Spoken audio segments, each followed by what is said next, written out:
ক্ষুধার যন্ত্রণায় আমার বাচ্চাগুলা কানতে কানতে ঘুমায় গেছে। ও আলী বিন মুআফিক, এশারের নামাজ পড়তে যখন দাঁড়াইছি, রুকু দিতে যাইতে পারি না, খিদার যন্ত্রণায় কষ্ট হয়। সিজদায় গেলে দাঁড়াইতে পারি না, ক্ষুধার যন্ত্রণায় কষ্ট হয়। ঘরে গিয়া দেখি মা সিজদায় পড়ে কান্দে আর কয়, মালিক তুমি কি রিজিকের রাস্তা বন্ধ করে দিছো? এখন আমি চিন্তা করলাম কি করব। পিছনের দিকে তাকায়া দেখলাম বাড়ির পিছনে একটা মরা গাধা পড়ে আছে। জীবন বাঁচাবার তাগিদে আমি মরা গাধার গোস্ত চুইলা তারপরে বাসায় নিয়ে আসছি। সেই গোস্ত আমার বিবি পাকাইছে, সেটার ঘেরান আপনার ঘর পর্যন্ত চলে গেছে। ওরে আব্দুল্লাহ বিন মোবারক, চিন্তায় পড়ে গেলাম, আমি যাব হজে আর নবীর উম্মত না খায় মদার মাটি বলে গাধার গোস্ত খাবে, এটা তো হতে পারে। আমি একটা দৌড় মাইরা ঘরে গেছি। ঘরে যাওয়ার পর আমি আমার বিবিরে বললাম, গোস্ত পরে খাওয়াই, আগে কাজ করতে দাও। ঘর থেকে আমি টাকা পয়সা নিয়ে রাত্রিবেলা বাজারে গেছি, দোকান বন্ধ। দোকানের বাড়িতে গেছি, দোকানদারের সেখানে গিয়ে হাতে পায়ে ধইরা দোকান খুলাইছি। আটা নিছি, জব নিছি, খেজুর নিছি, সামানা নিয়ে তার বাড়ির সামনে গেছি। যাওয়ার পরে তাকে আমি বললাম, এগুলো আপনারা খান, আর হজে যেই টাকা জমা করছি পুরো টাকাটা আপনাদেরকে দিয়ে দিলাম। আমি কালকে হজে যাব না, নবীর উম্মতাকে খায়া বাঁচুক, তারপরে আমি হজে যাব। জোর অবস্থা এমন হয়ে গেছে যে আমি রাত্রিবেলা কানতে কানতে বেহুশ হয়ে গেছি। কালকে হাজী সাহেবরা হজে যাবে, আমি ঘরে থাকবো কেমনে? অথচ আমার সামানা কিনা আছে, আমি তো বেকুল হয়ে গেছি। আব্দুল্লাহ বিন মোবারক বলে, তারপরে কি ঘটেছে পুরাটাই বলো, আমি তো আরো কিছু দেখছি। এবার আলী বিন মুআফিক বলতে আছে, হযরত আমি তো যখন বাসায় ছিলাম, হজের কাজ যখন শেষ হয়ে গেল, হাজী সাহেবরা যখন সিরিয়ার দিকে প্রবেশ করল, একজন হাজী মহল্লার আমার কাছে এসে বলল, আলী বিন মুআফিক, আমি তো তোমারে তাওয়াফ করতে দেখছি। আর একজন আয়েশা বলতে আছে, আমি তো তোমারে আরাফার ময়দানে দেখছি। আর একজন আয়েশা বলতে আছে, আমি তো তোমারে মুজদালিফায় দেখছি। আর একজন আয়েশা বলতে আছে, আমি তো হিরাইমের পাশে ছিলাম, তুমি আমারে স্বর্ণের টোবলা দিয়েছো, এই টোবলাটা তুমি আমাকে দিয়া তুমি তাওয়াফ করতে ঢুকছো, তোমাকে আর পাই নাই, ধরো স্বর্ণের টোবলাটা তোমারে দিয়া দিলাম। হুজুর আমি টাকায় দেখলাম হজের টাকাটা পুরাটাই সেখানে জমা আছে।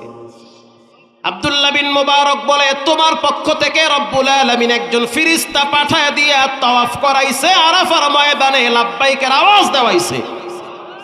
অন্য এক হাদিসে আল্লাহর হাবিব বলেন, খায়রুকুম মান তাআল্লামাল কুরআনা ওয়া আল্লামাহু, তোমাদের ভিতরে সর্বশ্রেষ্ঠ তারা যারা কোরআন পড়ে এবং পড়ায়। আল্লাহু আকবার বলে, যারা কোরআন পড়ে এবং পড়ায়। নবীজির ভাষায়, আল্লাহর দৃষ্টিকোণ থেকে তারা পৃথিবীর ভিতরে সবচেয়ে শ্রেষ্ঠ, সবচেয়ে দামি। এজন্য প্রত্যেকটা মা বাবার উচিত সন্তানের জন্য রবের দরবারে তৌফিক কামনা করা, যে রব্বুল আলামিন আপনি আমার সন্তানদেরকে কোরআন পড়নেওয়ালা হিসাবে কবুল করে নেন। বর্তমান কাবার একজন ইমাম আছে যার নাম হলো ওয়ালিদ আশ-শামস। বর্তমান কাবার ইমামদের ভিতরে সবচেয়ে কম বয়সী ইমাম, পাতলা মানুষ, দেখতে অনেক সুন্দর, সবচেয়ে কম বয়সী ইমাম। যখন তিনি তেলাওয়াত করে তখন মনে হয় পুরা আরব বিশ্ব স্তব্ধ হয়ে যায়, এত চমৎকার তেলাওয়াত। ওয়ালিদ আশ-শামস, তার আব্বার নাম হলো খালিদ আশ-শামস, ছেলের নাম ওয়ালিদ, বাবার নাম খালিদ। কাবার ইমাম তিনি বলেন, আমি বাইতুল্লাহর ইমাম হয়েছি আমার নিজের যোগ্যতায় না, বরং আমার আব্বা জানের দোয়ার বরকতে। আজ থেকে প্রায় 12 বছর আগে আমার আব্বা জান অসুস্থ হয়ে তিনি বিছানায় পড়ে গিয়েছে। মসজিদে আসতে কষ্ট হয়। আমি যখন মাদ্রাসা থেকে বাসায় যাইতাম, আমার আব্বা জান বলতো, আমাকে ধরে ধরে মসজিদুল কুবায় নিয়ে যাও। মদিনায় যাওয়ার পরে সর্বপ্রথম রাহমাতুল লিল আলামিন যেই মসজিদ নির্মাণ করেছেন ওটার নাম হলো মসজিদে কুবা। আমার আব্বা জানকে আমি ধরে মসজিদে কুবায় নিয়ে গেছি। আমার আব্বা জান তিনি অত্যন্ত আমলি মানুষ, নেককার মানুষ, আল্লাহওয়ালা মানুষ। নামাজ শেষ হওয়ার পর তিনি আমাকে বলল, সন্তান আমার হাতে একটা কলম দাও। আমি সন্তান তার হাতে একটা কলম দিলাম। আমার আব্বাজানকে দেখলাম তিনি কাগজে লিখতেছে, রব্বুল আলামিন আমি একজন অসুস্থ মানুষ, বিছানাবন্দি হয়ে গেছি। রব্বুল আলামিন তুমি দয়া করে তোমার নবীর দেশে আমাকে জন্মগ্রহণের সুযোগ দিয়েছ। আমি তোমার নবীর চরণভূমির কারণে ধন্য হয়ে গেছি। তোমার ঘর বাইতুল্লাহর বরকতে আমার মর্যাদা তুমি বাড়াইছো। আমার দিলের তামান্না, দিলের আশা, আমি চাই আমার সন্তানটা যেন তোমার ঘর কাবার ইমাম হয়ে যায়। আল্লাহু আকবার জোরে বলেন। আব্বা জানের দোয়া। বাবাই লিখতেছে আর বাবার চোখের পানি অঝর ধারায় পড়তেছে। অসুস্থ হয়ে গেলে মানুষ আল্লাহর কাছাকাছি চলে যায়। অসুস্থ মানুষ আল্লাহ ছাড়া কিছুই বুঝে না। কাবার ইমাম বলে আমি আমার আব্বাকে সান্ত্বনা দেওয়ার জন্য বললাম, বাবা টেনশনের কারণ নাই, তুমি দুর্বল, আমি দুর্বল, যার কাছে তুমি দোয়া করতেছো তিনি মোটেও দুর্বল না, তিনি সর্বময় ক্ষমতার মালিক। আর তুমি তার কাছে এমন দোয়াটা করলা যে তার ঘরের ইমাম বানাবার জন্য তুমি তার কাছে দরখাস্ত করেছো। তো কাবার ইমাম ওয়ালিদ আশ-শামস বলেন, আব্বাজান কয়েকদিন পরে মারা গেছে। এক যুগ হয়ে গেছে। এক যুগ হওয়ার পর আমি তো মনে করছি যে স্বপ্নেও কাবার ইমাম হওয়া সম্ভব না, কিন্তু রব্বুল আলামিন বাবার মৃত্যুর এক যুগ পরে কাবা শরীফের ইমামের ডাক আমার নাম চলে আসছে। আব্বাজানের দোয়া, দোয়ার ফসল। ছোট থেকে মোটামুটি বড় হয়েছি রংপুরে। রেল স্টেশন মসজিদের আমার আব্বা ইমামতি করত। সারসিনার আল্লাহর কুতুব, চরমনার আল্লাহর কুতুব পঞ্চগড়ে মাহফিলে যাইতো। আমার আব্বারে দেখতাম কোলে কইরা নিয়া তাদের কাছে নিয়ে যেত আর বলতো, হুজুর আমি কিন্তু বরিশালের মানুষ, আপনার দেশি মানুষ, ছেলেটার জন্য একটু দোয়া করে দেন। তো প্রত্যেকটা বাবার উচিত রবের দরবারে দিল খুলে সন্তানের জন্য দোয়া করা। রব্বুল আলামিন আপনি আমার সন্তানটাকে কোরআনের জন্য কবুল করে নেন। ইয়াউমা লা ইয়ানফাউ মালু ওয়ালা বানুন ইল্লা মান আতাল্লাহা বিকলবিন সালিম।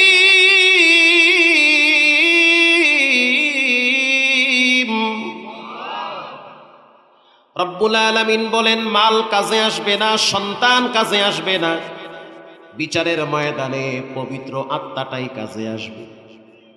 তবে হ্যাঁ, রাসূল বলেছেন, ইদা মাতাল ইনসান ইনকাতা আনহু আমালু ইল্লা মিন সালাসা।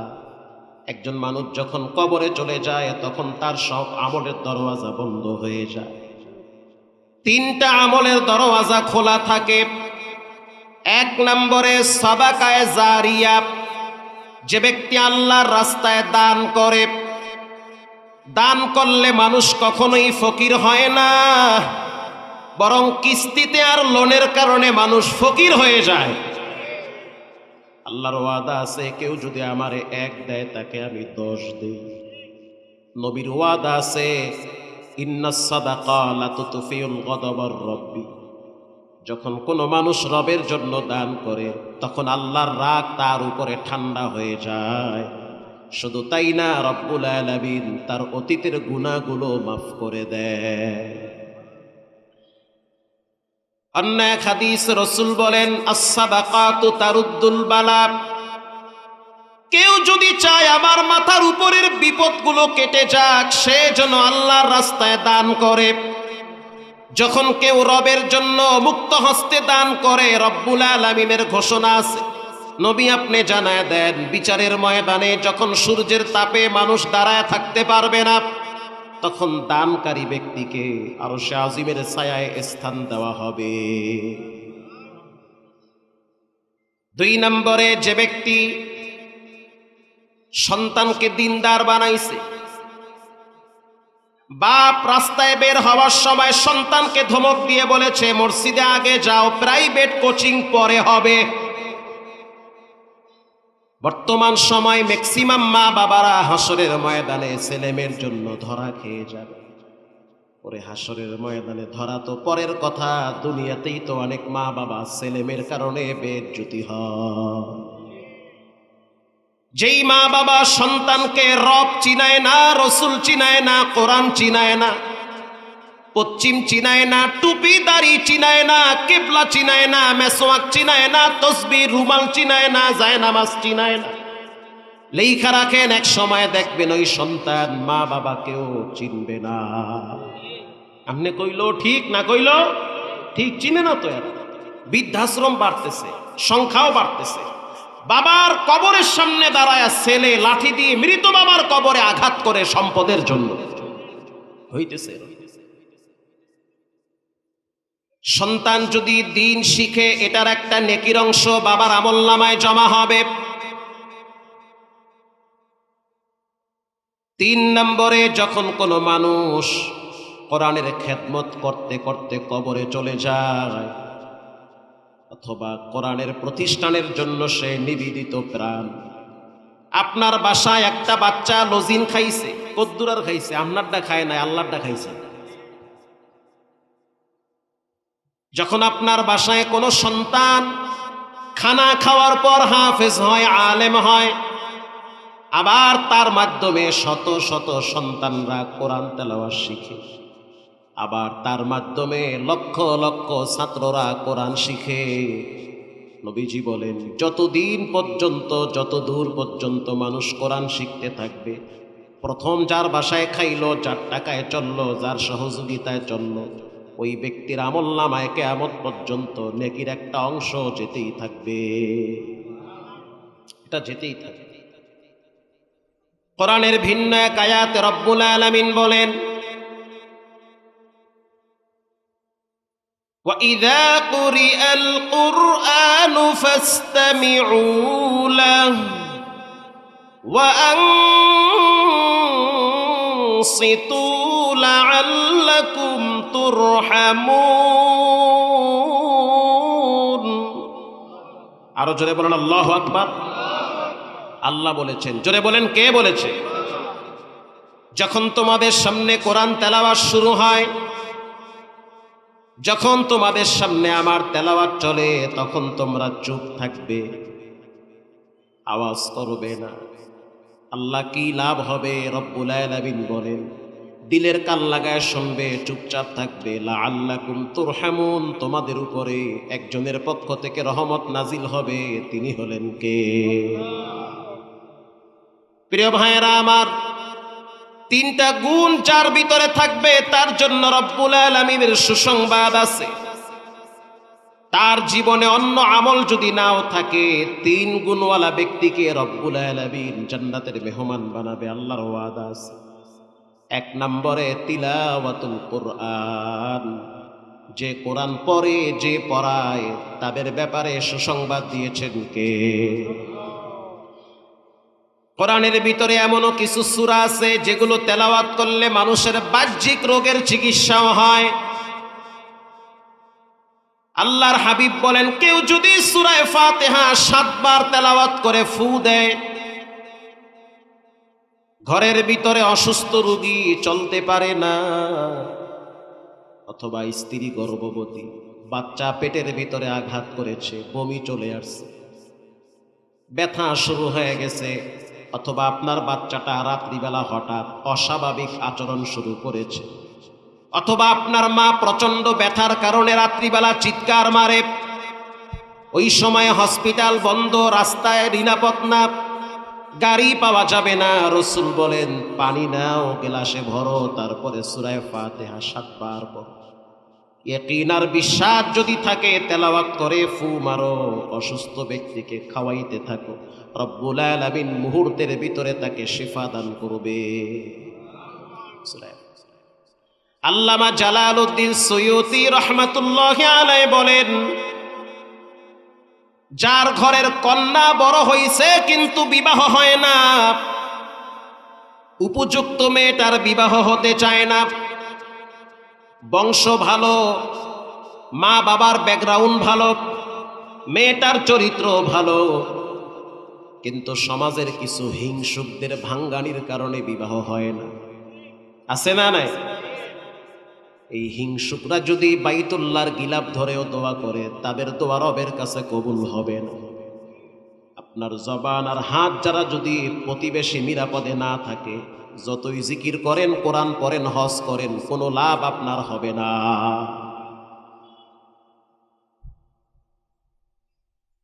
মেয়েটা বড় হয়েছে, মা বাবার টেনশন বেড়েছে, ভাই টেনশনে ঘুমাইতে পারে না, কারণ বোন বড় হয়েছে, বিবাহ হয় না।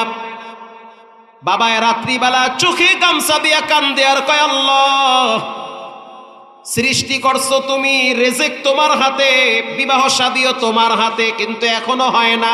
যাও আসে তাও ভাঙ্গানির কারণে, প্রতিহিংসার কারণে বিবাহ ভেঙ্গে যায়।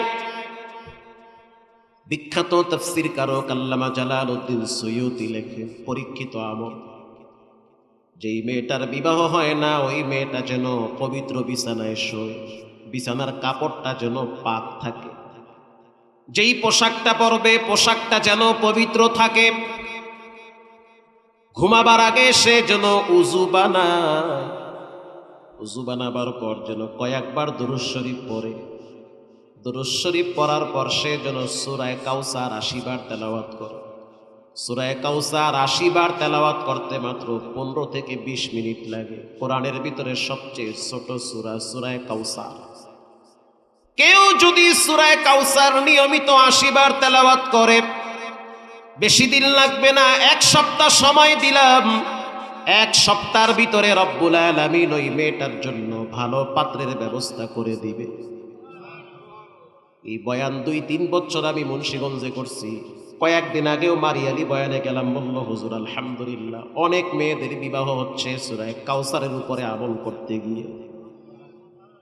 কোরআন হলো ঔষধ, কাজে লাগাইতে পারি না বিদায় আমাদের জীবনে শান্তি আসে না।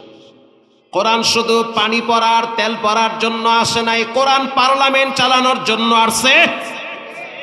ব্যক্তি জীবন, পারিবারিক জীবনেই শুধু কোরআন চলবে না, কোরআন রাষ্ট্রীয় জীবনেও চালাইতে পারে কি পারে না? সৎ যোগ্য মানুষ যখন পার্লামেন্টে থাকবে, তখন দুর্নীতিবাজ, ঘুষখোর, সুদখোর সমাজে থাকতে পারে না। আল্লাহর হাবিব সাল্লাল্লাহু আলাইহি ওয়াসাল্লাম অসুস্থ হয়ে গেলেন। সকালে যেটা বলে একটু পরে হঠাৎ তিনি ভুলে যায়। আল্লাহর হাবিব হাঁটতে গেলে প্রচন্ড ব্যথা পায়। মা আয়েশা রাদিয়াল্লাহু তাআলা আনহা বলল, হুজুর আপনার কি হয়েছে, কেন এমন করেন? নবীজি বলল, আয়েশা কি হইল কিছুই তো বুঝলাম না, হঠাৎ কেন জানি শরীরটা খারাপ লাগতেছে। নবীজি রাত্রিবেলা ঘুমায় গেল, স্বপ্নে দেখতেছে 2 জন ফেরেশতা নবীজির পায়ের কিনারায় দাঁড়ায় গেছে। আল্লাহু আকবার বলেন। তার কূপটা নূরে আলোকিত হয়ে গেছে, কারণ ওখানেই তো আছে কামলেওয়ালা মদিনাওয়ালার চুল মোবারক। হযরত আলী বলেন, যখন আমি পাথরটা সরাইছি তখন তাকায় দেখলাম পুরা এলাকাটা আলোকিত হয়ে গেছে। আমি যখন চুল হাতে নিছি তখন মিশকের ঘ্রাণ ছড়িয়ে পড়েছে। চুলটা নিয়ে আমি নবীর দরবারে গেলাম। আল্লাহর হাবিব চুলের দিকে তাকায় দেখলো 11টা গিট লাগানো আছে। এজন্য যারা জাদু করে ওরা সবচেয়ে বড় হারামখোর। কুফরি কালাম করে ঘরে ঘরে অশান্তি লাগায় দেয়, ছোট ছোট বাচ্চাদেরকে জাদু করে। রাসূল বলেছেন বাচ্চাদেরকে খালি গায়ে রাস্তায় নামাবা না, কারণ মানুষের আইনাল হক, চোখের পাওয়ার সত্য, চোখ দিয়ে আপনি আপনার বাচ্চাটাকে একজনে খায় ফেলাইতে পারবে। ঠিক কিনা বলে? এজন্য শরীরের ভিতরে কাপড় লাগায়া রাস্তায় বের হবেন, এটা সুন্নতে রাসূল। আপনার বাচ্চার স্বাস্থ্য ভালো, যার চোখ খারাপ সে দেইখা বলবে দেখছো খাইয়া কদুন না হইছে। কিছুদিন পরে পাতলা পায়খানার এমন চাপ, বাচ্চা অসুস্থ হতে হতে কোন ডাক্তারে কাজ হয় না। এই জন্য রসুল বলেছেন মানুষের চোখ সত্য, যে কোনো টাইমে চোখ দিয়া মানুষ মানুষকে খায় ফেলাইতে পারে। প্রশ্ন হলো বাঁচার উপায় কি? হা, শুনতে থাকেন, বাঁচার উপায় আছে। চুল নিয়ে নবীর সামনে দাঁড়ায় গেল, আল্লাহর হাবিব চোখের পানি ছেড়ে দিল, চুলের দিকে তাকায়া 11টা গিট সেখানে লাগা আছে। এমন টাইমে রাহমাতুল আলামিনের সামনে আল্লাহর পাঠানো দূত হযরত জিবরাইল আমিন দাঁড়ায় গেছে। আসসালামু আলাইকা ইয়া নবী আল্লাহ, আমি কিন্তু আপনার জন্য ঔষধ নিয়ে আসছি। কি ঔষধ নিয়ে আসছি? সূরা নাস আর ফালাক নিয়ে আসছি। কয়টা গিট লাগানো আছে? কয় 11টা। তাহলে 2টা সূরার ভিতরে 11টা আয়াত আছে। আপনি একটা আয়াত পাঠ করেন আর দেখবেন একটা গিট খুলে যাবে। নবীজি এবার তেলাওয়াত শুরু করলো, কুল আউযু বিরাব্বিল ফালাক। বলার সাথে সাথে প্রথম গিটটা খুলে গিয়েছে। হযরত জিবরাইল বলল আবার আপনি পড়েন। এবার তেলাওয়াত করল, মিন শাররি মা খালাক। বলার সাথে সাথে দ্বিতীয় গিটটা টাস করে খুলে গেছে। হযরত জিবরাইল বলল পড়তে থাকেন আর গিট খুলতে থাকবে। 11টা আয়াত তেলাওয়াত করলো, চুল থেকে 11টা গিট খুলে গিয়েছে। আর হযরত জিবরাইল বলল উম্মতদেরকে জানায় দেন তারা যেন এই 2টা সূরা নিয়মিত তেলাওয়াত করে। এর সাথে আরো 2টা সূরা অ্যাড করে দিলাম, সূরা ইখলাস আর সূরা কাফিরুন। এই 4 কুল যেন তারা তেলাওয়াত করে। আল্লাহর হাবিব চলে গেল ফাতেমার ঘরে। মারহাবা বলেন। ফাতেমার ঘরে গেছে, কন্যা না, কলিজার টুকরা, খাতুনে জান্নাত। ও ফাতেমা শুইনা লও, আজ থেকে প্রত্যেক দিন 5 ওয়াক্ত নামাজের পর 4টা কুল তেলাওয়াত করবা। হিংসুকের চোখ থেকে রব্বুল আলামিন তোমাকে হেফাজত করবে। আলী কোথায়? বলে তিনি তো মসজিদে। কয় আলীর কাছে আমি গেলাম। আলীর দরবারে গিয়া বলল আলী, প্রত্যেক দিন 5 ওয়াক্ত নামাজের পর 4টা সূরা তেলাওয়াত করবা।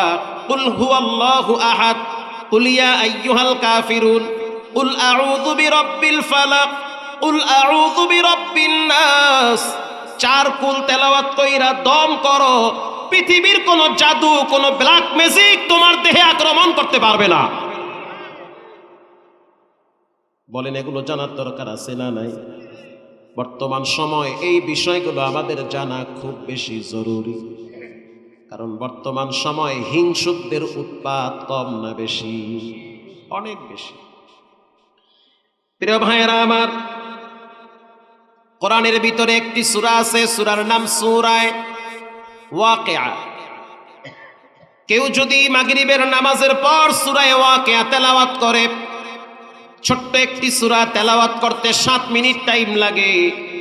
আল্লাহর রাসূল বলেন সে যেন অপেক্ষায় থাকে, তার রব তাকে দারিদ্রতায় ফালাবে না। তার মানে রব্বুল আলামিন তার রিজকে বরকত বাড়ায় দিবে। সূরা ওয়াকিয়া। অন্য এক হাদিসে আসছে আল্লাহর হাবিব একদিন বেলালকে ডেকে বলল, আইনা ইয়া বেলাল, হে বেলাল, তুমি কি রাত্রিবেলা ঘুমাবার আগে কোরআন শরীফ পুরাটাই তেলাওয়াত করে ঘুমাইতে পারবা? বেলাল বলল, হুজুর আমি গরিব মানুষ, মানুষের বাড়ি কাজ করি, ক্ষেত খামারে কাজ করি, খেজুর গাছ কাইটা আমার সংসার চালাই, আমি কেমনে পুরা 30 পারা কোরআন তেলাওয়াত করে বিছানায় পিঠটা লাগাবো? আল্লাহর হাবিব বলল, সুসংবাদ শুনে নাও, কেউ যদি রাত্রিবেলা ঘুমাবার আগে সূরা জিলজাল তেলাওয়াত করে, ইদা জুলজিলাতিল আরদু জিলজালাহা ওয়া আখরাজাতিল আরদু আথকালাহা, সূরাটা যদি 2 বার তেলাওয়াত করে রব্বুল আলামিন তার আমলনামায় 1 খতম কোরআনের নেকি জমা করে দিবে। আরো জোরে বলেন সুবহানাল্লাহ। এগুলো আমল করতে হবে। এগুলো কইলেই তো সময় জায়গা, টিভি দেখার সময় হয় কখন, চার দোকানে বিড়ি টানার সময় হয় কখন, আর একজনকে নিয়ে গীবত করার টাইম কখন হয়। আমাদের সমাজের বিশেষ করে গ্রামের মানুষদের সবচেয়ে বড় রোগ, ফজরের নামাজ পড়া যেই নেকি কামাই করে ওই নেকি চায়ের দোকানে গীবত কইরা রাইখে আসে। ইন্নাল্লাযীনা ইয়াতলুনা কিতাবাল্লাহ, নিশ্চয়ই যারা কোরআন তেলাওয়াত করে, ওয়া আকামুস সালাহ, যারা নিয়মিত নামাজ আদায় করে, ওয়া আনফাকু মিম্মা রাযাকনাহুম সিররাও ওয়া আলানিয়াতান ইয়ারজুনা তিজারাতাল লান তাবুর।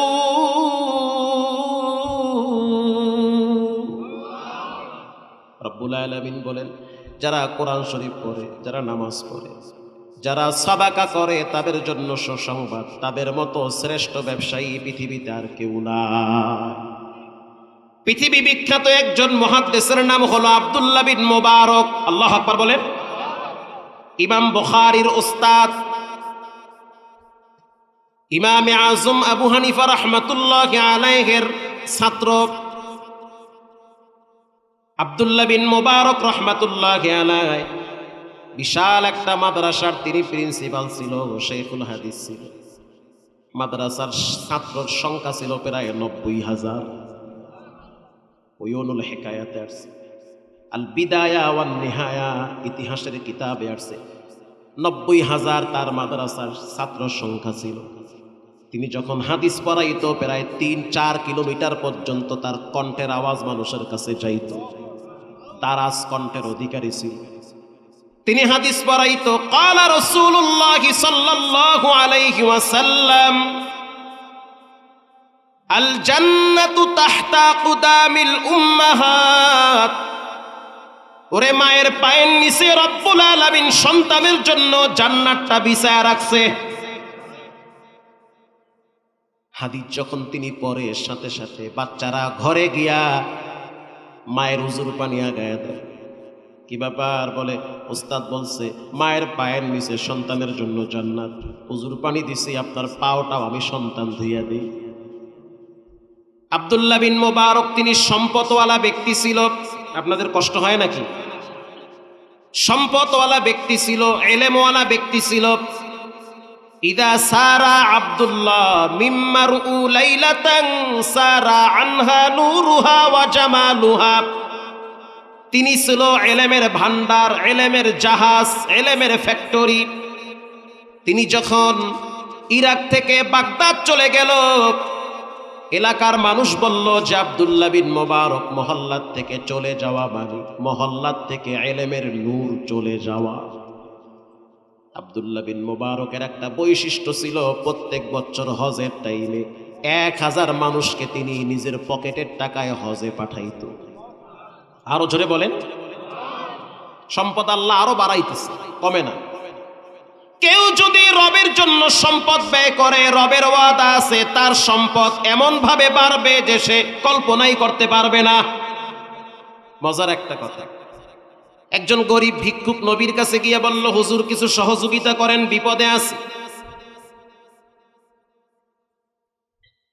সহযোগিতা করেন, মুসিবতে পড়ছি, গরিব আমি। আল্লাহর হাবিব বলল, ওসমানের কাছে যাও। কার কাছে? ওসমানের কাছে। গরিব ব্যক্তি চলে গেল ওসমানের কাছে, গিয়া দেখতেছে ওসমান রাদিয়াল্লাহু তাআলা আনহু উটের পিঠে বসে আপনার রুটি খাইতেছে জাইতুনের তেল দিয়া, আর ওখান থেকে রুটির টুকরা হাতের ফাঁক দিয়া নিচে পইরা গেছে। উট তো অনেক উঁচা। হযরত ওসমান ছোট্ট একটা রুটির টুকরা উঠানোর জন্য উটের পিঠ থেকে নিচে নামছে। নাইমা বালুর থেকে উটের রুটির টুকরাটা পরিষ্কার কইরা আবার উটের পিঠে উঠে এরপরে খাওয়া শুরু করছে। ফকির চিন্তা করে, এত দেখি আমার চেয়ে বড় ফকির। নবীজি কইছে এর কাছে যাও। এত দেখতে আছে, ওরে আল্লাহ, রুটির টুকরা মাটিতে পড়ছে, এইটা উটের পিঠ দিয়ে নামাইয়া উঠাই আবার খাওয়া শুরু করছে। এর দ্বারা চাইয়া করবো। চলে গেছে, আবার নবীর দরবারে গিয়া বলল, হুজুর কিছু সহযোগিতা করেন। বলছি না ওসমানের কাছে যাইতে, ওসমান বেশি দিবে, তার সম্পদ বেশি। কিছুই বলে নাই। কিছুদিন পরে আবার ওসমানের কাছে গিয়া দেখলো ওসমান রাদিয়াল্লাহু তাআলা আনহু তুলা পাহারা দিতেছে। বাতাসের কারণে কিছু তুলা উঠতেছে, একেবারে দেখাই যায় না। ওসমান সেই তুলার পিছনে পিছনে দৌড়ানো শুরু করছে। ফকির চিন্তা করে, ওরে আল্লাহ, আমি ফকির হইতে পারি তো তার মানে এত বড় ফকির আমি না, যে রুটির টুকরা পইরা গেছে এটা উড়ায় খায়, আবার দেখি তুলা উইরা যায় এটার পিছে পিছে দৌড়ায়। চইলা গেছে, আবার নবীর দরবারে গিয়া বলল রাহমাতুল লিল আলামিন কিছু সহযোগিতা করেন। আরে মিয়া সাহেব, তোমারে না বললাম ওসমানের দরবারে যাইতে? না, আমি যাইতে পারবো না। 2 বার গেছি, গিয়া দেখলাম রুটির পিছনে দৌড়ায়, আবার দেখলাম তুলার পিছনে দৌড়ায়, এত বড় ফকির। আল্লাহর হাবিব মুস্কি হেসে দিয়ে বলল, টেনশনের কারণ নাই, তুমি গিয়া চায়া দেখো তোমারে কি দেয়। চাইছো তুমি? না চাই নাই। না চাইতে তুমি হয়ে পড়ছো, চাও না মিয়া? কিছুদিন পরে আবার গিয়া দেখতে আছে ওসমান রাদিয়াল্লাহু তাআলা আনহু, যিনি নবীজির জামাতা ছিলেন। আল্লাহর হাবিব বলেন, লিকুল্লি নাবিয়্যিন রাফীকু ওয়া রাফীকি ইয়ানি ফিল জান্নাতি উসমান। জান্নাতে প্রত্যেক নবীর সাথে এক একজন বন্ধু থাকবে, আমার সাথে আমার জান্নাতে আমার বন্ধু হবে আমার জামাতা হযরত ওসমান। দামি সাহাবী। ফকির আবার গিয়া দেখলো খেজুর গাছের নিচে ওসমান শুয়ে আছে। ফকির পিছনে দাঁড়ায় সালাম দিল। হযরত ওসমান বসলো। কে তুমি? বলে, নবীজি পাঠাইছে তোমার কাছে। তাই নাকি? বলে, হ্যাঁ। কি লাগবে? আমি গরিব মানুষ, কিছু সহযোগিতা আমারে করো। অপেক্ষায় থাকো, দামেস্কের থেকে 70টা উট বোঝাই করা মাল মদিনায় ঢুকতেছে, যেটা তোমার পছন্দ হয় যত মাল লাগে তুমি বাসায় নিয়ে যাবে। ফকির একবার পায়ের দিকে তাকায়, আবার চেহারার দিকে তাকায়, আবার চিন্তা করে, রুটির টুকরা উঠাইয়া যে খায়, তুলার পিছনে যে দৌড়ায়, সে বলে আমারে নাকি যত মাল লাগে ততই দিবে। এবার প্রশ্ন করতেছে যে রুটির টুকরা কেন উঠায়া খান? বলে, শোনো, এটা আমি এমনি এমনি উঠায়া খাই না। রাসূল বলেছেন, খাবার পইরা গেলে উঠায়া পরিষ্কার করে খাওয়া সুন্নত, এজন্য খাইছি, যার কারণে আল্লাহ সম্পদ আরো বাড়ায়া দিছে। তুলার পিছনে কেন দৌড়ান? বলে, তুলা তো আমার না, এটা আমাকে পাহারাদারি করার জন্য এক প্রতিবেশী দাঁড় করায় রাখছে। আমি দাঁড়ায় দাঁড়ায় পাহারা দিতেছি। দাঁড়ানো অবস্থায় যদি বাতাসে এক টুকরা তুলা উড়ায় নিয়ে যায়, বিচারের ময়দানে ওসমানকে কাঠগড়ায় দাঁড়াতে হবে। এরা ছিল মানুষ, এদের নাম স্মরণের অক্ষরে লেখা থাকবে। প্রিয় ভাইরা আমার, আব্দুল্লাহ বিন মুবারক তিনি বলেন, প্রতি বছর আমি 1000 হাজিদেরকে নিজ খরচে হজে পাঠাই। হজ, এখন হজের মৌসুম শুরু হয়ে গেছে। ইসলামের 5টা খুঁটির অন্যতম একটা খুঁটি হলো হজ। নবীজি বলেন, আল হাজ্জুল মাবরুর লাইসা লাহু জাযাউ ইল্লাল জান্নাহ। যে ব্যক্তি হজ করলো, তার হজ যদি কবুল হয়, নিঃসন্দেহে এটার বিনিময়ে জান্নাত। এবার একটা মজার হাদিস শুনেন। আল্লাহর রাসূল বলেন, তাবিউ বাইনাল হাজ্জি ওয়াল উমরাত। কেউ যদি বেশি বেশি উমরার হজ করে, রব্বুল আলামিন তার দারিদ্রতা দূর করে দেয়, সম্পদ বাড়ায় দেয়। গত বছর উমরায় গিয়ে দোয়া করছি, আল্লাহ, আমার মনটা চায় আমি ঢাকায় একটা জায়গা নিয়ে প্রতিবন্ধীদের জন্য মাদ্রাসা করব। বিশেষ করে এমনও মায়ের সন্তান দেখছি, চমৎকার মেধা, চোখে দেখে না, একবার শুনলে আর ভুলে না। আমি এমনও প্রতিবন্ধী দেখছি, চোখে দেখে না, সূরা ইয়াসিন একবার শুনাইছি, দ্বিতীয়বার হুবাহু শুনাইছি। তখন বলছি, আল্লাহ যদি সামর্থ্য দেন ঢাকায় একটা জায়গা কিনে। দোয়া কইরা আসছি, যেখানে দোয়া কবুল হয় সেখানেই দোয়া করছি। আল্লাহ তাআলা এমন ভাবে কবুল করছে, মোহাম্মদপুরে জায়গা কিনছি প্রায় 90 লক্ষ টাকা। চিন্তায় পইরা গেছি, প্রথম ছাদ দিতে অনেক টাকা লাগবে, কেমনে দিব? এক প্রবাসী ফোনে বলতে আছে, হুজুর আমি আপনার বিশাল ভক্ত। এমন ভক্ত, বলেন আপনার কি লাগবে, কি দিতে পারি? আমার বড় মোবাইলে এখনো শত শত মেসেজ আছে, আপনি দেখলে তো অস্থির হয়ে যাবে। আমি বললাম, কিছুই লাগবে না, যখন কাজে হাত দিব সহযোগিতা করবেন, দোয়াও করবেন। হুজুর আমি আমেরিকা প্রবাসী, টাকার অভাব নাই, নোয়াখালী আমার বাড়ি। এক সাত করতে যত টাকা লাগবে আমি একাই দিব। তখন হাদিসের কথা মনে পড়ছে, তাবিউ বাইনাল হাজ্জি ওয়াল উমরাহ, যে ব্যক্তি বেশি বেশি হজ এবং উমরা করে রব্বুল আলামিন তার দারিদ্রতা দূর করে সম্পদ বাড়ায় দেয়। শুধু তাই না, তার গোপন গুনাহগুলো আল্লাহ তাআলা মাফ করে দেয়। আব্দুল্লাহ বিন মুবারক বলল, প্রতি বছর 1000 হাজিকে আমি হজ করার জন্য মক্কায় নিয়ে যাই। মক্কার পাশে একটা বাজারের নাম হলো ওয়াক্কাস বাজার। হাজিদেরকে জানায় দিছে, মাথায় যেই পরিমাণ তোমরা বাজার নিতে পারো ওই পরিমাণ বাজার নিয়ে তোমরা মহল্লায় যাবা, তোমাদের আপনজনদেরকে তসবিহ, রুমাল, আতর আর খেজুর হাদিয়া দিবা। তবে সুসংবাদ, কারো 1 টাকাও বিল দেওয়া লাগবে না। মাথায় যেই পরিমাণ বোঝা নিতে পারো পুরা বাজারের টাকা আমি দিব। দোকানে দোকানে গিয়া বলল, আমার হাজিরা যেই দোকান থেকে সামানা কিনবে 1 টাকাও কেউ নিবা না, আমি আব্দুল্লাহ বিন মুবারক তাদের বিল পরিশোধ করব। আহা, টাকা তো আমি দিব না, টাকা দিবে কে? আল্লাহ আমারে দেয়, আমি ব্যয় করব। আব্দুল্লাহ বিন মুবারক বলে, আমি হজের কাজ সম্পন্ন করলাম। সম্পূর্ণ করার পর হাতিমে কাবার পাশে একটা শক্ত খুঁটি ছিল, খুঁটিটার সাথে হেলান দিয়া কাবার দিকে তাকায় রইছে আর বলতে আছি, আল্লাহ এটা তোমার ঘর। এই ঘরটা তুমি প্রথমে জিন দ্বারা বানাইছো, ফেরেশতা দ্বারা বানাইছো, আদম নবী দিয়া বানাইছো, ইব্রাহিম নবীরে এই ঘরের মিস্ত্রি বানাইছো। এই ঘরে একটা পাথর আছে, সেই পাথরটার নাম হলো হজরে আসওয়াদ পাথর। আর একটা পাথর পাশে আছে, এটার নাম হলো মাকামে ইব্রাহিম। এই 2টা পাথর ডাইরেক্ট জান্নাত থেকে আসছে। আল্লাহু আকবার, জোরে বলেন। ইব্রাহিম নবীর পায়ের চিহ্ন সেই পাথরে এখনো লেগে আছে। রব্বুল আলামিন বলেন, মাকাম ইব্রাহিম ওয়া মান দাখালাহু কানা আমিনা। প্রিয় ভাইরা আমার, এখানে নিদর্শন রয়েছে। ইব্রাহিম নবী কাবা নির্মাণ করার জন্য হাত বাড়াইছে, কষ্ট হয়, কয় না কষ্ট হইতেছে তার, শোনেন আমার কাছ থেকে, পরে না। ইব্রাহিম নবী বাইতুল্লাহ নির্মাণ করতেছে, তার শরীর থেকে ঘাম ঝরতেছে। কোরআনে আসছে, শরীর থেকে ঘাম ঝরতেছে। ভাই, পরিশ্রম করলে ঘাম ঝরে না? ঘাম ঝরতেছে। যখন ঘাম ঝরতেছে, আল্লাহ রাব্বুল আলামিন বলল, তোমার সন্তান ইসমাইল কোথায়? বলে ঘরে আছে। তার ডাইকা বলো, সে যেন তোমার সাথে যোগাল্লাগিরি করে। ইব্রাহিম নবী বাইতুল্লাহ নির্মাণ শুরু করলো, সন্তান তাকে সাপোর্ট করতেছে, সহযোগিতা করতেছে। আল্লাহ রাব্বুল আলামিন এবার ইব্রাহিম নবীকে অর্ডার করলো, ওয়াআযিন ফিন নাসি বিল হজ, আমার ঘর পরিষ্কার করো, এরপরে তুমি জাবালে আবু কুবাইস পাহাড়ে দাঁড়াইয়া আযান দাও। এটাকে বলা হয় হজের আযান। মারহাবা বলেন। ইব্রাহিম নবী বাইতুল্লাহ নির্মাণ করলো, কিন্তু উপরে হাতটা বাড়াইতে গেলে লাগ পায় না। আল্লাহ বলল, জিবরাইল জান্নাত থেকে একটা পাথর নিয়ে যাও। পাথরটা হলো লিফটের মতো। ইব্রাহিম নবী উপরে উঠবে, পাথর তার নিয়ে উপরে উঠবে। ইব্রাহিম নবী ডাইনে যাবে, পাথর তার নিয়ে ডাইনে যাবে। পাথরটার নাম দেওয়া হয়েছে মাকাম ইব্রাহিম। পাথর পাঠায়া দিছে, ইব্রাহিম নবী দাঁড়ায় রইছে।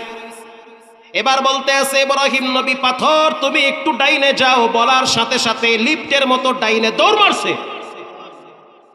বাইতুল্লাহ নির্মাণ হয়ে গেছে। আল্লাহ বলল, অতহির বাইতি আলী তাইফিন, পরিষ্কার করো। পাথর পড়ছে, বালু পড়ছে, বিভিন্ন টুকরা পড়ছে, সাফ করো। কেন? আমার বান্দারা এখানে আইসা সেজদা দিবে, রুকু দিবে, আমার দরবারে চোখের পানি ছেড়ে কাঁদবে। ইব্রাহিম নবীর দ্বারা আল্লাহর ঘর বানাইছেন, এরপরে পরিষ্কার করেছেন। পরিষ্কার হওয়ার পর আল্লাহ রাব্বুল আলামিন অর্ডার করলো, আযান দাও। যখন তিনি কানে আঙ্গুল দিয়ে আযান দিলেন, স্পষ্ট হাদিসের কথা, যখন তিনি আযান দিলেন, দেওয়ার আগে বলল, রব্বুল আলামিন, কোনো মানুষ তো দেখি না। এই পশু পাখি জীব জানোয়ারহীন জনবিচ্ছিন্ন একটা জায়গায় আযান দিলে শুনবেটাকে? আল্লাহ বলল, ইব্রাহিম তোমার দায়িত্ব আযান দেওয়া, আমার দায়িত্ব মানুষের কানে পৌঁছায়া দেওয়া। ইব্রাহিম নবী আযান দিল, পৃথিবীর প্রত্যেকটা মানুষের কানের ভিতরে রব্বুল আলামিন আওয়াজ পৌঁছায়া দিছে। যেই সন্তান মায়ের গর্ভে ছিল তার কানে আযানের আওয়াজ পৌঁছায়া দিয়েছে। যে ব্যক্তি একবার আওয়াজ শুনা লাব্বাইক বলেছে, রব্বুল আলামিন তাকে একবার মক্কায় কবুল করবে। যে ব্যক্তি দুইবার আওয়াজ দিবে লাব্বাইক, তাকে দুইবার রব্বুল আলামিন কাবায় কবুল করবে। বাইতুল্লাহ নির্মাণ করার পরে ইব্রাহিম নবী কাবা শরীফটারে বুকের সাথে জড়ায় ধইরা কান্দা দিছে, কষ্ট কইরা বাইতুল্লাহ বানাইছে। হাদিসে আসছে ভালো কাজ করার পরে রবের দরবারে দোয়া করলে সেটা কবুল হয়ে যায়। যেমন সারা মাস রোজা রাখছেন, চাঁদের রাইতে দোয়া করলে দোয়া কবুল করেন কে? এরকম বিশেষ কিছু দিন আছে দোয়া করলে কবুল হয়। আরাফার দিনে দোয়া করলে কবুল হয়। শুক্রবার দিন জুমার নামাজ পড়া বাসায় গেছেন, খাইছেন, ঘুমাইছেন, মাগরিব আসর থেকে মাগরিব পর্যন্ত দোয়া করলে কবুল করেন কে? এরকম বিশেষ কিছু সময় আছে দোয়া করলে কবুল হয়। ইব্রাহিম নবী কাবা ধইরা এবার দোয়া করতেছে। ইসমাইল নবী পাশে, বাবার পাশে দাঁড়ায় রইছে। ইব্রাহিম নবী চোখের পানি ছেড়ে বলল, রব্বানা ওয়াবআথ ফীহিম রাসূলাম মিনহুম ইয়াতলু আলাইহিম আয়াতিক। রব্বুল আলামিন, তুমি এদের বংশের ভিতর থেকে একজন রসূল দুনিয়াতে পাঠাও। তার মানে ইসমাইলের বংশ থেকে একজন রসূল দুনিয়াতে পাঠাও, যেই রসূল মানুষকে আয়াত শিক্ষা দিবে। রব্বুল আলামিন তার দোয়া কবুল করছে কি করে নাই? ইসমাইলের বংশ থেকে শেষ নবীকে পাঠিয়েছেন কে? আব্দুল্লাহ বিন মুবারক তিনি বলেন, আমি কাবার দিকে তাকায়া তাকায়া হঠাৎ আমার ঘুম চলে আসছে। আমি স্বপ্নে দেখলাম আমার পায়ের পাশে একজন ব্যক্তি দাঁড়ায় আছে, মাথার কিনারায় আর একজন ব্যক্তি দাঁড়ায় গেল। আমি আব্দুল্লাহ বিন মুবারক স্বপ্নে দেখতেছি পায়ের কিনারার ব্যক্তি মাথার কিনারার ব্যক্তিকে বলতেছে, জানো এই বছর কত মানুষ হজে আসছে? না জানি না। 6 লক্ষ মানুষ হজ করার জন্য আসছে, কিন্তু দুঃখের বিষয় একটা হাজিরও হজ কবুল হয় না। কারো হজ কবুল হয় না, কিচ্ছু করার নাই, কবুল করার মালিক কে? দ্বিতীয় ব্যক্তি অবাক হয়ে বলতে আছে, কারো হজ কবুল হয় নাই, লক্ষ লক্ষ টাকা ব্যয় করে মানুষ হজে আসে, এত কষ্ট, এত শ্রম, এত মেধা, এত পরিশ্রম করার পরে হজে আসলো, কিন্তু হজ কবুল হইল না। প্রথম ব্যক্তি বলতেছে, আল্লাহর বড় মেহেরবানি, দয়া, একজন ব্যক্তির উসিলায় রব্বুল আলামিন 6 লক্ষ হাজির হজ কবুল করছে। সেই ব্যক্তি হজে আসার মতো তৌফিক পায় না, প্রস্তুতি নিয়েছে আসবে, কিন্তু হঠাৎ তিনি আসতে পারে না। কি তার নাম? বলে তার নাম হলো আলী বিন মুআফফিক। কোথায় তার বাড়ি? বলে তার বাড়ি হলো সিরিয়াতে। আব্দুল্লাহ বিন মুবারকের ঘুম ভেঙে গেল, চিন্তায় পড়ে গেছে, যেই জায়গায় বসে আমি হেলান দিয়ে স্বপ্নে দেখলাম, এই স্বপ্ন বৃথা যেতে পারে না।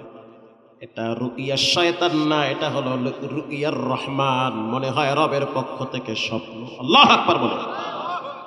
আব্দুল্লাহ বিন মুবারক বলেন, 1000 হাজিদেরকে আমি গ্রামে পাঠায়া দিছি, আর আমি আমার সিদ্ধান্তে অটল হয়ে গেছি যে আমি এখান থেকে ডাইরেক্ট সিরিয়ায় চলে যাব। যার উসিলায় রব্বুল আলামিন আমার মতো এত বড় সুনাম খ্যাতি আলেমের হজ কবুল করলো, তাকে আমাকে দেখতে হবে। আব্দুল্লাহ বিন মুবারক এবার চলে গেলেন সিরিয়ার দিকে। উয়ুনুল হিকায়াতে আসছে, সিরিয়ার দিকে যাওয়ার পর শহরে যখন তিনি প্রবেশ করলো, তার ছাত্রদের ঢল নেমেছে। ছাত্ররা আয়েশা মুসাফা করে, কপালে চুমো দেয়, হাতে চুমো দেয়, বুকে জড়ায় ধরে, ওস্তাদ আমার বাসায় আসে। আব্দুল্লাহ বিন মুবারক বলে, কারো বাসায় যাব না, আমি একটা বিশেষ কারণে সিরিয়ার জমিনে আসছি। আব্দুল্লাহ বিন মুবারক শহর থেকে গ্রামে চলে গেল। গ্রামের মহল্লায় গিয়ে গ্রামে যারা কাজকাম করে, ক্ষেত খামারে, তাদের একজনকে ডেকে বলল, এই মহল্লার ভিতরে আলী বিন মুআফফিক নামের কোনো ব্যক্তি আছে নাকি? বলার সাথে সাথে মুরব্বী বলতে আছে, হ্যাঁ একজন ব্যক্তি আছে। ওই ব্যক্তি গরিব, তার চরিত্র হলো, কর্ম হলো, প্রত্যেক দিন বট গাছের নিচে বসে বসে জুতা সেলাই করে। তাই নাকি? বলে হ্যাঁ, জুতা সেলাই করে। সে একজন মুচি মানুষ? বলে হ্যাঁ মুচি মানুষ। আপনি যদি তাকে দেখতে চান তাহলে জোহরের নামাজ পড়ে আমার সাথে চলেন, তার বাসায় নিয়ে যাব। জোহরের নামাজ পড়ার জন্য মহল্লার মসজিদে ঢুকল। মহল্লার মসজিদে ঢুকার পরে নামাজ শেষ কইরা যখন বাড়ির দিকে গেল, দরজায় নকা দিছে। দরজায় টোকা দেওয়ার পর ছোট্ট একটা বাচ্চা বের হয়ে আসছে। এবার মহল্লার মুরব্বী বলতে আছে, তোমার আব্বা আলী বিন মুআফফিক কোথায়? বাচ্চা বলতে আছে, আমার আব্বা জান এই টাইমে বাজারে থাকে, ওখানে বসে বসে জুতা সেলাই করে, জোহরের নামাজ বাজার মসজিদেই পড়ে। তবে আপনারা আসছেন, আমি অনেক খুশি হয়েছি। আপনাদের সাথে যেই ব্যক্তি আসছে চেহারা দেখতে অনেক সুন্দর, মনে হয় কোনো আলেম হবে। আসেন আমার ঘরে, আমার আব্বা জান নাই তো কি হয়েছে, আমি মেহমানদারি করাবো। আব্দুল্লাহ বিন মুবারক বলতে আছে, তোমার নাম কি? বলে, আমার নাম হলো হাসান। কে তোমার নাম রাখছে? বলে, আমার আব্বা জান আলী বিন মুআফফিক। কি করো? বলে, আমি হেফজ কমপ্লিট করছি, এখন শুনানি দিতেছি, রব্বুল আলামিন আমাকে হাফেজ বানিয়েছে। আব্দুল্লাহ বিন মুবারক বলতে আছে, তোমার আব্বার সাথে আমার দেখা করতে হবে, চলো তোমার নিয়ে বাজারে যাই। মুরব্বী, আপনি বাসায় চলে যান। সন্তানরে নিয়ে বাজারে গেল। বাজারে যাওয়ার পর বট গাছের কিনারায় দাঁড়ায় গেছে আলী বিন মুআফফিকের একেবারে দোকানের পাশে। আব্দুল্লাহ বিন মুবারক রহমাতুল্লাহি আলাইহি এত বড় আলেম, বিশাল বড় আলেম, এলেমের জাহাজ, লক্ষ লক্ষ ছাত্র তার আলেম। পৃথিবীতে এমন কোন আলেম নাই যে আব্দুল্লাহ বিন মুবারকের নাম জানে না। এত বড় আলেম আব্দুল্লাহ বিন মুবারক বটগাছের নিচে অপেক্ষায় আছে। একটু পরেই তাকায় দেখলো একজন ব্যক্তি বটগাছের চতুর্দিক থেকে ঘুইরা ঘুইরা তারপরে যখন তার দোকানে ঢুকতেছে, তখন বাচ্চাটা বলতে আছে, আব্বু তোমার সাথে একজন ব্যক্তি দেখা করার জন্য আসছে। আব্দুল্লাহ বিন মুবারক বলতে আছে, তোমার নাম কি? বলে, আমার নাম হলো আলী বিন মুআফফিক। কি করো তুমি? বলে, আমি মুচিগিরি করি, জোতায় তালি লাগাই। আচ্ছা, বুঝতে পারছি, তাহলে আপনি কে? বলে, আমার নাম হলো আব্দুল্লাহ বিন মুবারক। উরি সুবহানাল্লাহ, বলেন কি? তাহলে আপনি বুঝে আব্দুল্লাহ বিন মুবারক, যুগশ্রেষ্ঠ আলেম আমার এই গরিবের দরবারে, তাও আবার মসজিদ দরবারে। জড়ায় ধরছে, কপালে চুমা দিয়ে বলছে, আমার জীবন ধন্য, আপনার মতো ব্যক্তি আমার এখানে আসছে, আমার এমন কি বা পুঁজি আছে যে আমার এখানে চলে আসছে। আব্দুল্লাহ বিন মুবারক বলতে আছে, চলো দুইজনে একটু দূরে গিয়ে বসে গল্প করি। চলেন হুজুর, দুইজনে দূরে চলে যাই। হুজুর, আপনি কোথা থেকে আসছেন? কিন্তু আপনাকে দেখে আর আপনার শরীরের ঘ্রাণে বুঝতেছি আপনি বুঝি কাবা থেকে আসছেন। আব্দুল্লাহ বিন মুবারক বলতে আছে, তুমি কেমনে বুঝলা? বলে, আমি আমার নাকে কাবার ঘ্রাণ পাইতেছি। আব্দুল্লাহ বিন মুবারক বলতে আছে, তুমি ঠিক কথাই বলেছ, আমি কাবা থেকে সরাসরি তোমার এখানে আসছি, আমি এখনো বাসায় যাই। আলী বিন মুআফফিক বলতে আছে, আমি আপনাকে কি মেহমানদারি করাইতে পারি? কোনো মেহমানদারি লাগবে না, বলো তোমার গোপন কি আমল আছে। আলী বিন মুআফফিক বলতে আছে, আমার গোপন তেমন আমল নাই হুজুর, আমার কষ্টের কথা কাকে বলবো? মুচিগিরি কইরা কয় টাকাই বা আমি পাই। আমি কয়েকদিন আগে যখন দেখলাম হাজী সাহেবরা প্রস্তুতি গ্রহণ করছে, তারা মক্কায় যাবে হজ করার জন্য, আমিও নামটা লেখাইছি। রাত দিন পরিশ্রম কইরা আমি টাকাও জমা করছি হুজুর, আমি সামানাও কিনছি, কাবায় যাব আল্লাহর ঘর দেখার জন্য। যখন আমি হজে যাব, হজে যাওয়ার আগের দিন রাত্রিবেলা এমন একটা ঘটনা ঘটছে যা আমি অস্থির হয়ে গেছি। আমি আমার স্ত্রীর কাছ থেকে বিদায় নিয়েছি। আমার স্ত্রী ছিল গর্ভবতী, প্রেগনেন্ট আমার স্ত্রী। আমি আল্লাহর ঘর বাইতুল্লাহর দিকে সফর শুরু করে দিলাম।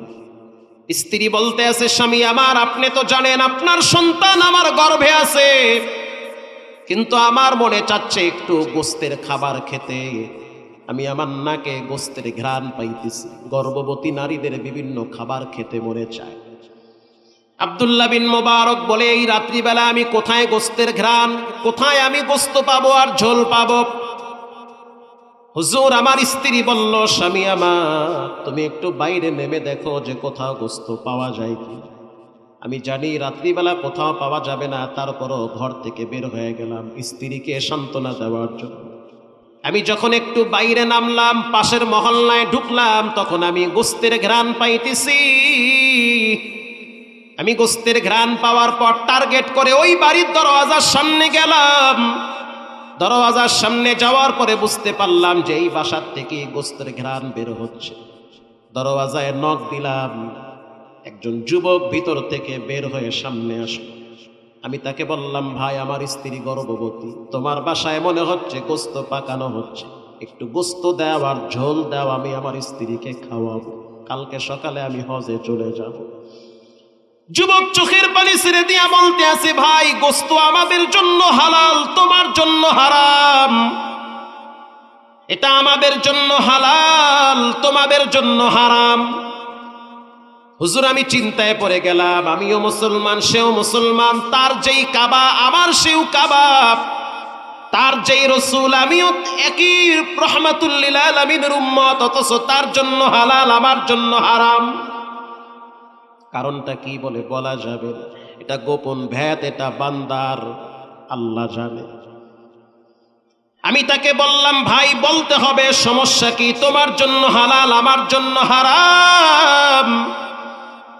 হুজুর তখন সে আমাকে জড়ায় ধইরা চোখের পানি ছেড়ে দিয়ে বলল, ভাই আমার ঘরে আমার বৃদ্ধ মা আছে, আমার স্ত্রী আছে, আমার 3-4টা বাচ্চা আছে, আজকে কয়েকদিন পর্যন্ত কোনো কাজ নাই, কোনো খাবারও নাই, ক্ষুধার যন্ত্রণায় আমার বাচ্চাগুলা কানতে কানতে ঘুমায় গেছে। ও আলী বিন মুআফিক, এশারের নামাজ পড়তে যখন দাঁড়াইছি, রুকু দিতে যাইতে পারি না, খিদার যন্ত্রণায় কষ্ট হয়, সিজদায় গেলে দাঁড়াইতে পারি না, ক্ষুধার যন্ত্রণায় কষ্ট হয়।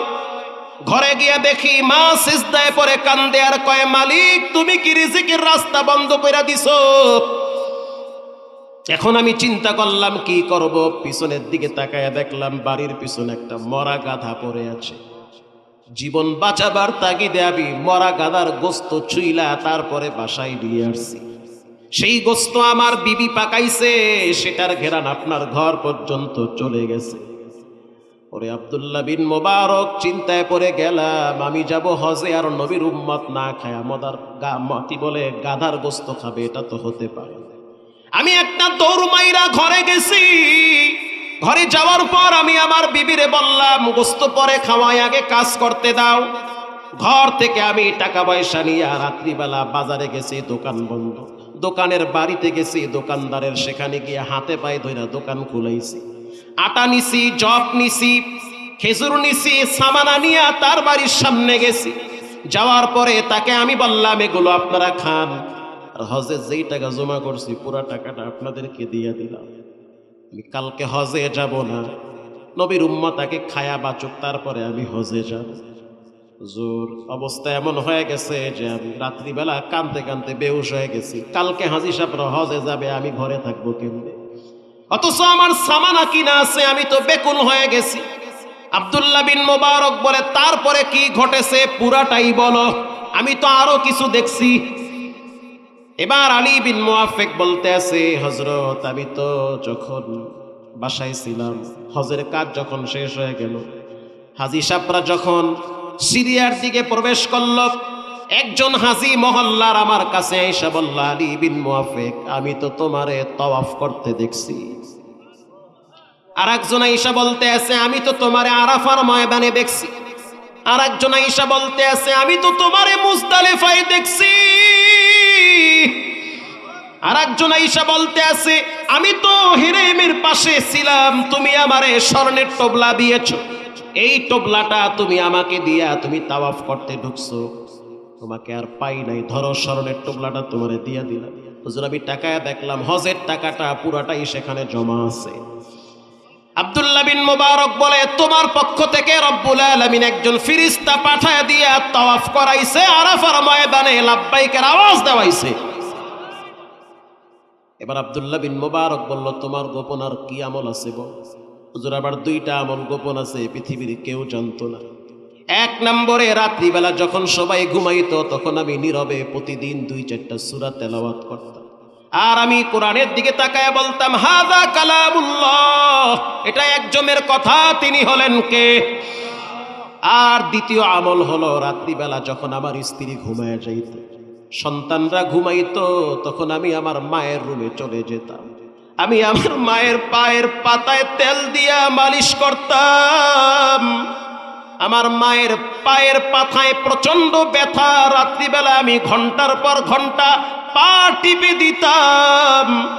যখন আমি আমার মায়ের পায়ের পাতায় তেল লাগাইতাম, পা টিপে দিতাম, তখন আমার মা বলতো, আল্লাহ, জীবনে একবার হলেও তুমি আমার সন্তানটাকে বাইতুল্লাহ কবুল কইরো। তো আমি হজে যাইতে পারে নাই, তার আগে সুসংবাদ চলে আসছে, দোয়া করেন আগামী বছর আমি হজের সফরে যাব। প্রিয় ভাইয়েরা আমার, কোরআন তেলাওয়াত, মা বাবার খেদমত আর নামাজ কখনোই ছাড়বেন না। 3 আমল হলো শক্তিশালী পাওয়ার। জীবনে যতদিন হায়াত পান কোনোদিন মা বাবাকে কষ্ট দিয়ে চোখের পানি ঝরাবেন না।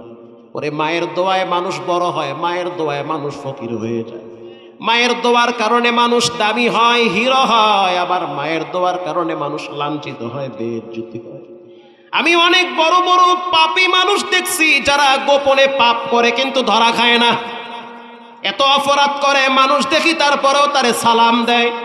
আমি অবাক হয়ে গেলাম, কি ব্যাপার, এমন কি আমল যে এত অপরাধ করে তারপরেও দেখি মানুষ তারে সম্মান করে। পরে খবর নিয়ে গোপনে দেখি তার ঘরে তার বৃদ্ধা মা প্যারালাইজ হয়ে বিছানায় পড়ে থাকে। প্রত্যেক দিন দিনের বেলায় পাপ করে, রাত্রিবেলা মায়ের প্রস্রাব পায়খানার খাতা সাফ করে। এই পাপীরে যদি আল্লাহ ধ্বংস করে, তার মায়ের খেদমত করবে তাকে। এজন্য রব্বুল আলামিন তাকে একটু ছাড় দিয়েছে, পাপ যতই করুক দেখি তার মায়ের খেদমত করে দামি হতে পারে কিনা। এজন্য যুবক ভাইয়েরা, মুরব্বী বাবারা, যতদিন হায়াত পান কখনোই আব্বা আম্মার সাথে বেয়াদবি করবেন না। আমি 17 সালের হজের সফরে ছিলাম, আমি একা না, আমাদের কুয়াকাটা, এরপরে বরিশাল, নতুল্লাহ বাজার 2-4 জন আলেমও ছিল হজের সফরে। সেখানে এমনও একজন ব্যক্তি পাইছি আমি একা দেখি নাই, না হইল 30-40 জন আলেম দেখছি। তাওয়াফের টাইমে দেখলাম রিকশাওয়ালা সেও লাব্বাইকের আওয়াজ দেয়। আরে ভাই, লেখা তো নাই যে গরিব যাইতে পারবে না, ধনী যাইতে পারবে। যার নসিবে আছে সে বাইতুল্লাহ যাবে। হজ করা, মসজিদ মাদ্রাসায় দান করা, খেদমত করা টাকার ব্যাপার না, তকদিরের ব্যাপার। ঠিক কিনা বলেন?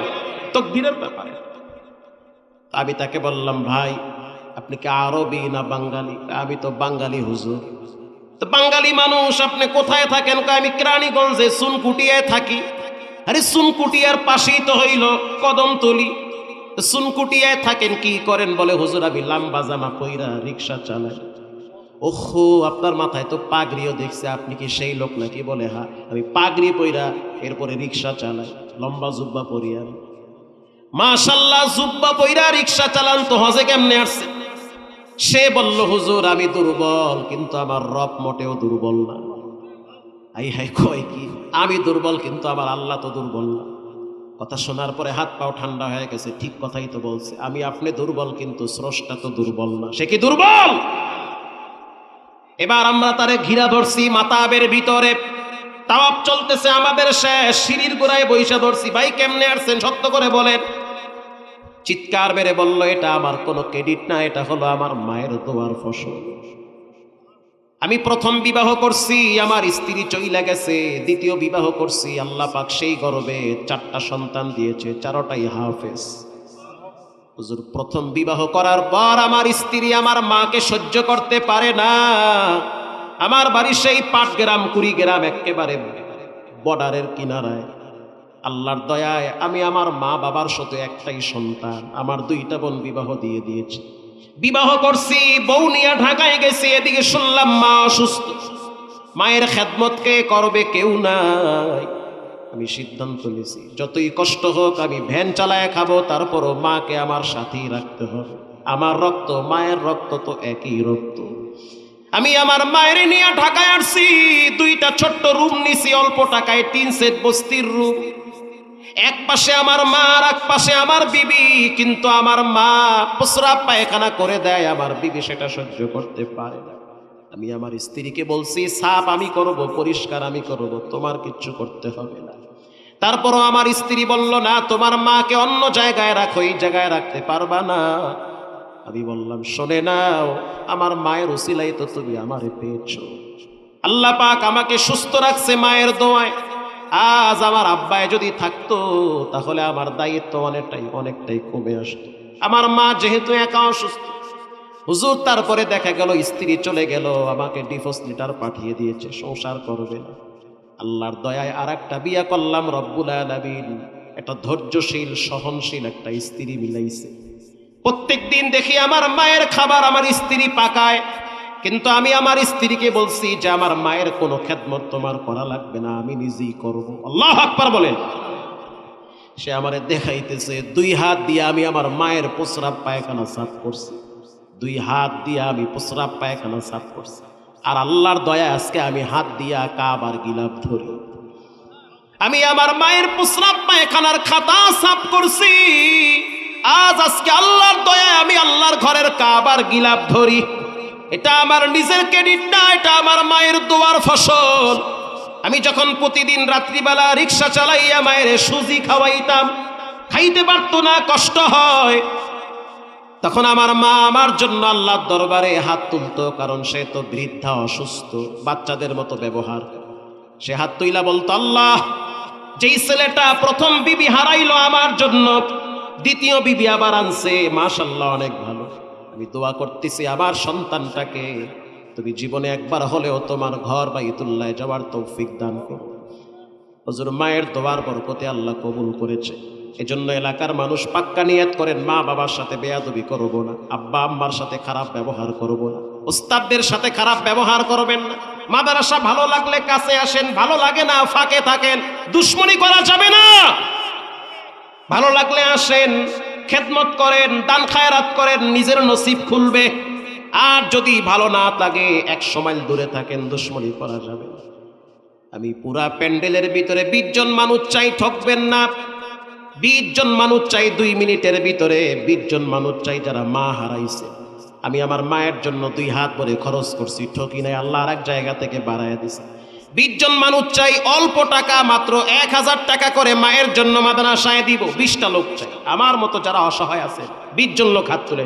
ঠকবেন না, রব আর এক জায়গা থেকে ঢাইলা দিবে। 1 2 3 4 5 6 7 8 9 10 11, আর কে আছে 12, আর কে আছে? মাঝখানে খাতা কলম দিয়ে লেখায় ফেলেন, লেখেন ভাইয়ের নাম, লেখেন আব্দুস সুবহান, লেখেন ওই বাবাজির নাম।